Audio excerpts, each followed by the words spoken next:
हरे कृष्णा बच्चों, मैं नीलकमल संस्कृत पाठशाला में आप सभी का स्वागत करती हूँ। बच्चों, हमने अपनी पिछली कक्षा में कल्पतरु पाठ का सरलार्थ सीखा था।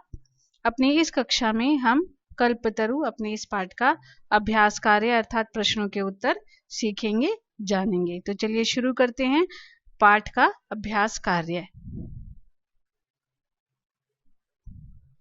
हमारा पहला प्रश्न है, एक पदेन उत्तरत, एक शब्द में उत्तर दीजिए। जिमूतवाहनः कस्य पुत्रः आसीत्? जिमूतवाहन किसका पुत्र था? हमारा उत्तर होगा जिमूतकेतुः।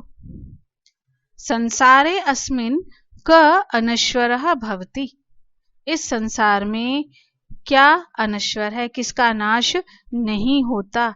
और उत्तर होगा परोपकारः। परोपकार एक ऐसा है जिसका नाश कभी नहीं होता।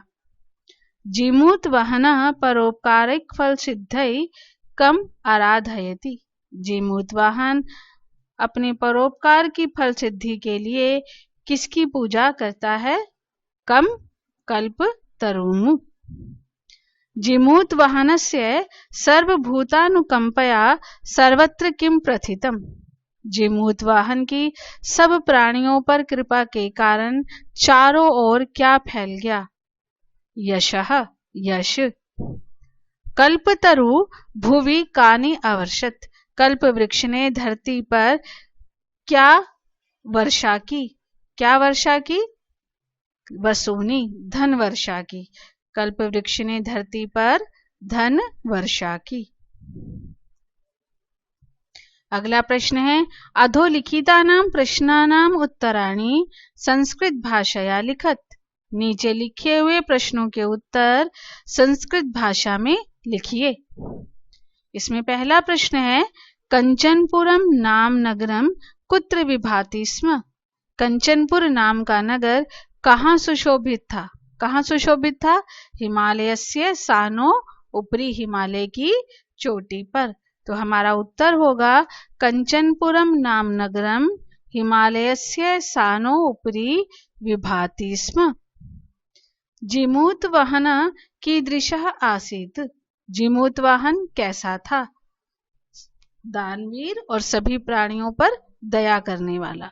तो जिमूतवाहन महान दानवीरः सर्वभूतानुकंपी च आसीत्। अगला प्रश्न है, कल्पतरो वैशिष्ट्यम आकर्ण्य जिमूतवाहन किम अचिंतयत? कल्प वृक्ष की विशेषता को सुनकर जिमूतवाहन ने क्या सोचा?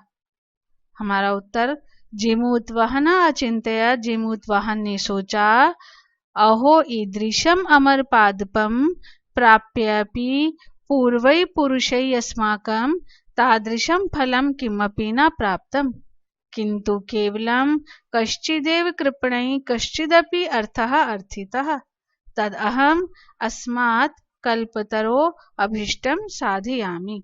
उसने क्या सोचा था कि ऐसा अमर वृक्ष प्राप्त करके भी हमारे पूर्वजों ने कुछ विशेष फल प्राप्त नहीं किया, बस कुछ कंजूस लोगों ने धन ही चाहा, लेकिन मैं इस कल्प वृक्ष से अपनी इच्छा को सिद्ध करूंगा।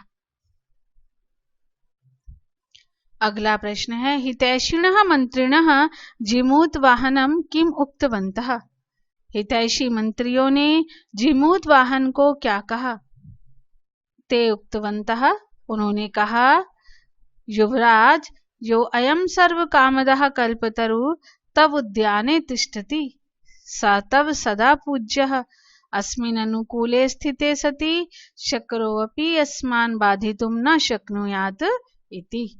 उन्होंने कहा कि हे युवराज, जो यह सभी कामनाओं को पूर्ण करने वाला कल्प वृक्ष तुम्हारे उद्यान में स्थित है, वह सदैव तुम्हारे लिए पूजनीय है, क्योंकि इसके अनुकूल रहने पर इंद्र भी हमें कोई बाधा नहीं पहुंचा सकता। जिमूतवाहन कल्पतरुम उपगम्य किमुवाच? जिमूतवाहन ने कल्प वृक्ष के पास जाकर क्या कहा? जिमूतवाहन उवाच, जिमूतवाहन बोला, देव त्वया अस्मत्पूर्वेषाम् अभीष्टाः कामा पूरिताः तन्मम एकं कामं पूरय यथा पृथ्वीम् अदरिद्रां पश्यामि तथा करोतु देव इति।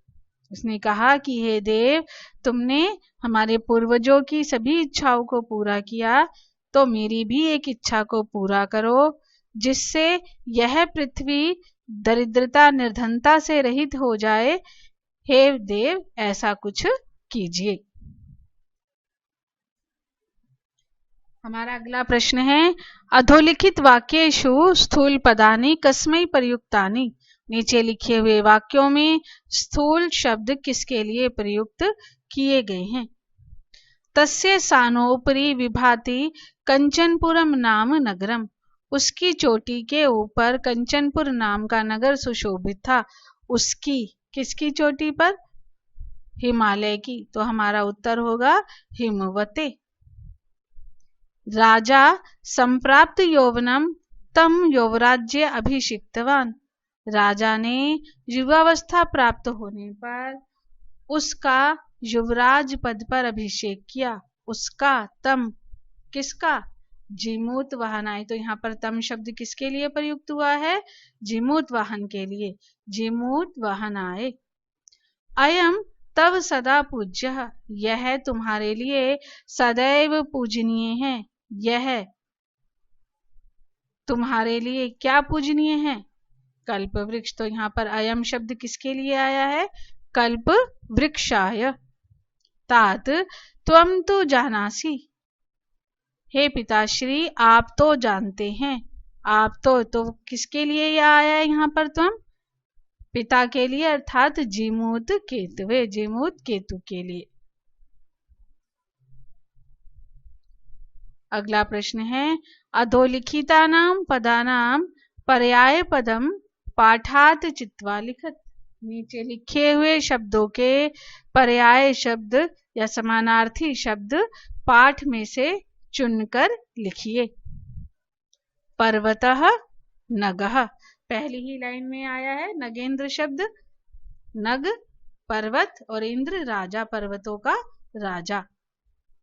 भूपति राजा, इंद्रः शक्रः, धनम अर्थः, इच्छितम अर्थितः, समीपम अंतिकम, धरित्रीम पृथ्वीम, कल्याणम हितम, वाणी वाक, वृक्षः तरु। हमारा अगला प्रश्न है, का स्तंभे विशेषणानि खा स्तंभे च विशेष्याणि दत्तानि तानि समुचित योजयत। का स्तंभ में विशेषण शब्द हैं, खा स्तंभ में विशेष्य शब्द हैं, इनका उचित मेल कीजिए। यहाँ पर सारे विशेषण दिए हुए हैं, लेकिन खास स्तंभ में जो विशेष्य हैं उनका क्रम सही नहीं है। उन्होंने कहा कि इनका उचित मेल कीजिए। तो कुल क्रमागतः परंपरा से चला आ रहा था क्या? कल्पतरु। दानवीर किसका विशेषण है? जीमूत वाहन। हितैषी भी, मंत्री भी। वीचिवत चंचलम, धनम और अनश्वर परोपकारः। अगला प्रश्न है, स्थूल पदानि अधिकृत्य प्रश्न निर्माणम कुरुत। स्थूल शब्दों को आधार बनाकर प्रश्नों का निर्माण कीजिए। तरो कृपया सपुत्रम अप्राप्नोत। वृक्ष की कृपा से उसने पुत्र को प्राप्त किया। प्रश्न क्या बनेगा? किसकी कृपा से उसने पुत्र को प्राप्त किया? तो कस्य कृपया सपुत्रम अप्राप्नोत। स कल्प तर्वे न्यवेदयत। उसने कल्प वृक्ष से निवेदन किया। प्रश्न क्या होगा? उसने किससे निवेदन किया? तो स कस्मै न्यवेदयत। धन वृष्टया कोऽपि दरिद्रा न अतिष्ठत। धन की वर्षा के द्वारा कोई भी निर्धन नहीं रहा। किसके द्वारा कोई भी निर्धन नहीं रहा? तो प्रश्न बना, कया कोऽपि दरिद्रः न तिष्ठत्। कल्पतरु पृथिव्याम धनानि अवर्षत। कल्प वृक्ष ने पृथ्वी पर धन वर्षा की। प्रश्न क्या बनेगा? कल्प वृक्ष ने कहां पर धन वर्षा की? तो कल्पतरु कुत्र धनानि अवर्षत। जीवानुकंपया जिमूत वाहनस्य यशः प्रासरत। जीवों पर दया के कारण जिमूत वाहन का यश चारों ओर फैला। प्रश्न क्या होगा? किसके द्वारा जिमूत वाहन का यश फैला? तो कया जिमूत वाहनस्य यशः प्रासरत। हमारा अगला प्रश्न है स्वस्ति तुभ्यम। स्वस्ति शब्दस्य योगे चतुर्थी विभक्ति भवति इति अनेन नियमेन अत्र चतुर्थी विभक्ति प्रयुक्ता। एवमेव कोष्ठगतेषु पदेषु चतुर्थी विभक्तिं प्रयुज्य रिक्त स्थानानि पूरयत। स्वस्ति तुभ्यम, तुम्हारा कल्याण हो। यहाँ स्वस्ति शब्द के साथ चतुर्थी विभक्ति का प्रयोग हुआ है। इस नियम के अनुसार कि स्वस्ति शब्द के साथ चतुर्थी विभक्ति का प्रयोग होता है, इस नियम के कारण यहाँ चतुर्थी विभक्ति प्रयोग की गई है। इसी प्रकार कोष्ठगतेषु अर्थात यहाँ ब्रैकेट में जो शब्द हैं उन सभी में चतुर्थी विभक्ति का प्रयोग करके रिक्त स्थानों को पूरा कीजिए। स्वस्ति राजा, राजन शब्द राज्ञे। स्वस्ति प्रजा, प्रजायै। स्वस्ति छात्र, छात्रेभ्यः। स्वस्ति सर्वजन, सर्वजनेभ्यः। सातवें प्रश्न का ही अगला पार्ट है कोष्ठगतेषु पदेषु षष्ठी विभक्तिं प्रयुज्य रिक्त स्थानानि पूरयत। के ब्रैकेट में कोष्ठक में जो शब्द दिए हुए हैं उनमें षष्ठी विभक्ति का प्रयोग करके रिक्त स्थानों को पूरा कीजिए। तस्य उद्याने कल्पतरु आसीत्। उसके घर के गृहस्य। सा अन्तिकम् अगच्छत् पितरो। सर्वत्र यशः प्रथितम्। चारों ओर यश फैला। जिमूत वाहन षष्ठी विभक्ति एकवचन जिमूत वाहनस्य। और किम शब्द का क्या शब्द हुआ षष्ठी विभक्ति में? कस्य अयम, कस्य तरु। तो बच्चों ये हमारे पाठ का अभ्यास कार्य था। सभी को अच्छे से समझ में आया होगा। वीडियो बहुत ध्यान से देखिएगा कि किस प्रकार से प्रश्नों के उत्तर दिए गए हैं। और यदि आपको कुछ भी समस्या है, यदि आपको लगता है कि ये चीज मुझे समझ में नहीं आई, तो कमेंट बॉक्स में अवश्य लिखिएगा ताकि मैं आपको जब अगला वीडियो बनाऊं तो उन चीजों का ध्यान रखूं। यदि आपको ये वीडियो अच्छा लगा तो दूसरे बच्चों के साथ शेयर अवश्य कीजिएगा ताकि वो भी इसका लाभ उठा सकें। जो नए बच्चे मेरे चैनल के साथ सम्मिलित हो रहे हैं वो इसे सब्सक्राइब अवश्य करें और बेल आइकन दबाएं ताकि आपको आने वाले वीडियो का नोटिफिकेशन मिलता रहे।